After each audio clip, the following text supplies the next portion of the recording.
The crystalline spires of Velthera Prime stretched toward 3 suns, casting prismatic shadows across the grand palace. Princess Zylara stood on her observation balcony, her 4 eyes narrowed in frustration as another suitor's ship departed in disgrace. That made 47 princes, lords, and champions who had failed her royal test. Your Highness, her chief advisor Morton clicked his mandibles nervously. The council grows concerned. The succession requires someone worthy, Zylara interrupted, her voice sharp as stellar glass. Not another pompous fool who thinks strength means crushing the weak, or wisdom means memorizing ancient texts. Below, in the palace's vast atrium, workers cleaned up from the day's failed test. Zylara watched them absently, her mind already dreading tomorrow's candidates. That's when she noticed him, a human, one of the maintenance staff. He wore the plain gray uniform of palace janitors, pushing a cleaning cart across the marble floor. But something about his movements caught her attention. While other workers hurried past a spilled tray of crystal fragments, expensive, yes, but deemed too troublesome to salvage, the human stopped. He knelt down carefully, his movements deliberate. From her vantage point, Zylara watched him pick up each tiny shard, no matter how small, placing them gently into a cloth bag. When he was done, he didn't simply dispose of them. Instead, he carried the bag to the palace's recycling center himself. Who is that human? Zylara asked suddenly. Morton's antennae twitched in confusion. Your Highness? The janitor. In the East Wing. What's his designation? Morton consulted his data tablet, clearly puzzled. Designation: Marcus Chen, native of Earth. Been with palace maintenance for 3 orbital cycles. Unremarkable record. Why do you bring him to the throne room immediately? Your Highness, surely you don't mean now, Morton? 20 minutes later, Marcus Chen stood before the throne, still in his work uniform, cleaning solution staining his sleeves. His dark eyes showed confusion but not fear. Around the throne room, the royal court buzzed with shocked whispers. Marcus Chen of Earth, Zylara began, descending from her throne. You will undertake the royal test. Marcus blinked. Your Highness, I think there's been a mistake.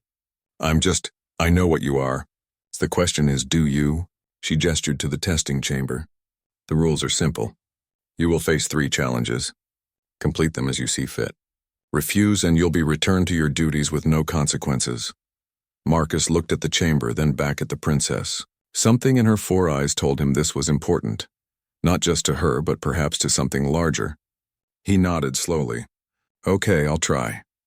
The first challenge appeared, a holographic maze with a glowing orb at its center.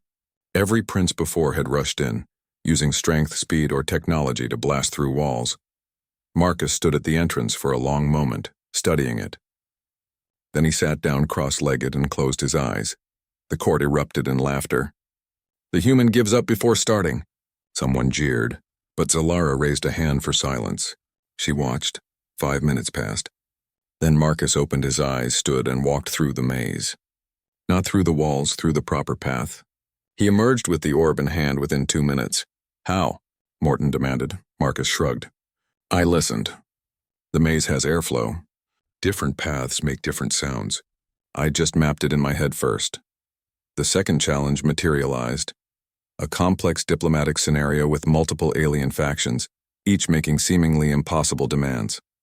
Previous candidates had tried to dominate the negotiation or choose sides. Marcus did neither. He asked questions. He listened to each faction's underlying concerns. Then he restructured the entire problem, finding connections between their needs that no one had considered. Within an hour, he had them talking to each other instead of at him. Remarkable, Zylara murmured. The third challenge appeared, and the court gasped. It was the hardest. A child's cry echoed through the chamber. In the center sat a small Veltheran youngling, tears streaming down its face, surrounded by scattered toys. Every prince had failed this one.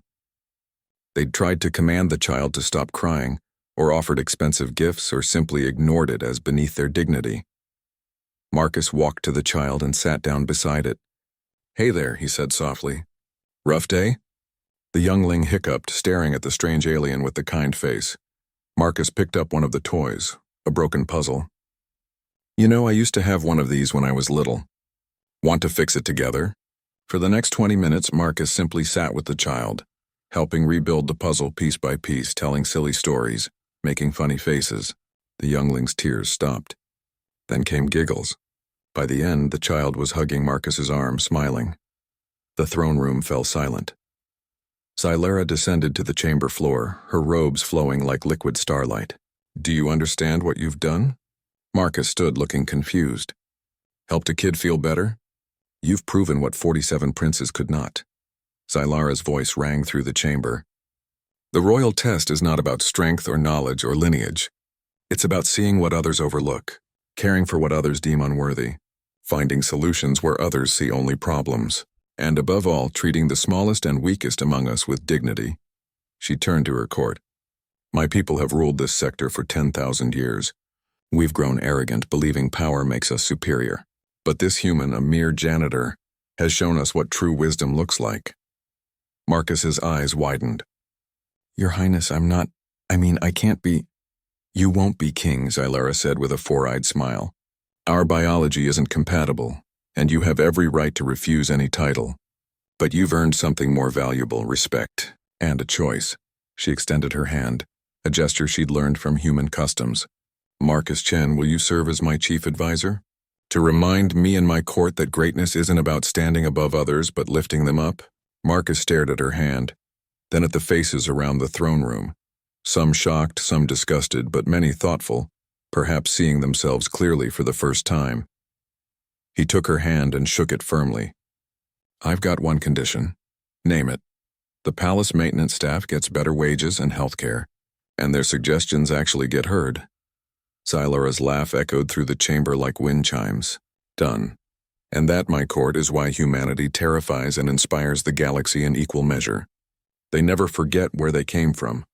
3 orbital cycles later, Princess Xylara's reforms had transformed Velthara Prime, and when visiting dignitaries asked how a human janitor had become the most influential voice in the palace, she always gave the same answer.